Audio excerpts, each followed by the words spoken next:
So Kenny, we're at the start of another week of preparations. What does this week have in store for your squad?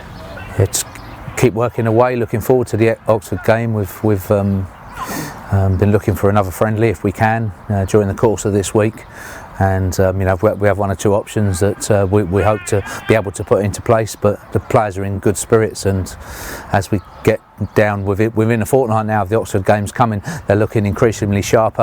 Our coordination, what we're trying to do on the ball, what we're trying to do off the ball, is improving all the time.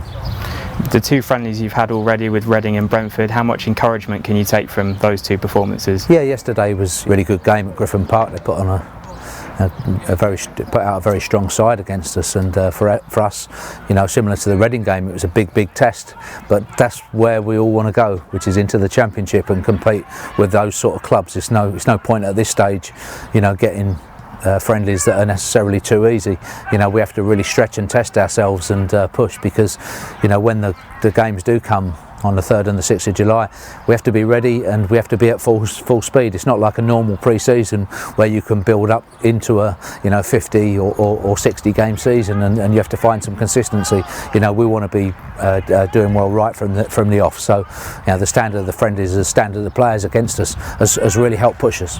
Yeah, and with the standard of the opposition, how important is it for the players to take confidence from it rather than be discouraged, because it's obviously a step up from the current level? Yeah, definitely, and it shows you where you want to go. Obviously, confidence is hard earned, but yesterday was a good draw against a good side, and away from home as well. So they should certainly gain confidence from what they did. You've been back to Fratton Park as well. How good was it to get back and sort of familiarise yourself with the surroundings again? There's different routines. There will be different routine on the night, which we'll have to get used to and adapt to. Which we're well in place to doing that. But quite a number of sessions on Fratton Park. We've still got 2 to go, and in each week, make sure that we get used to the surface, the dimensions of it, the fact that a very sort of atmospheric and passionate place is going to be quite empty. So getting used to that as well, making sure we can adapt.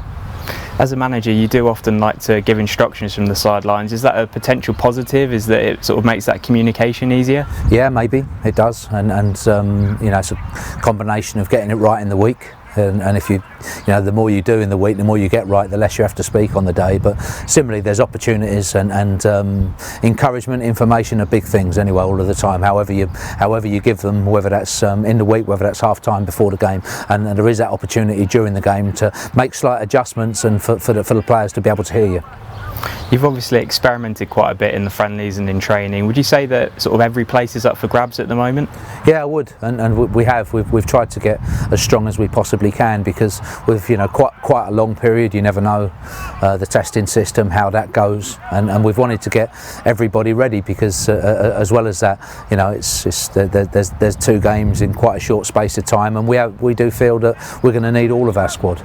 And so from that point of view, in terms of when the games are come around, we've worked more at the system than the personnel, put it that way. And when you're a manager and you're maybe 3 to 4 weeks away from a game, you do look at that. You look at the squad of players, you look at the group, you look at the pattern that you're playing, the way you're trying to coach on and off the ball.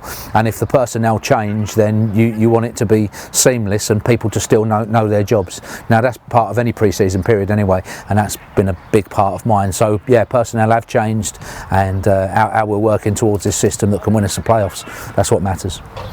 Bryn Morris has been back. He's played in both of the pre-season friendlies as well. When you have a player who's been out for that length of time, when they come back, is it almost like a new signing to choose from? Yeah, and he'd been training well before the end of the break, and very well, and obviously. And he's one of the players that's perhaps benefited, because he's got a lot to look forward to. Paul Downing as well. There's some players that haven't been involved that have come back into it and look just as good, if not better, than some of the other players, definitely. So it has helped us. We do feel that I've got relatively fit squad at the moment, and players available, and competition for places. That's a big thing, so that you can produce your best performances. Yeah, for Bryn, like all of the players again yesterday, 22 players got a chance at Fratton Park there, and as I said, as the changes go, things should be seamless. All the players should know their jobs, and as we change personnel, the side should stay strong, and the more good players you have, the better that works.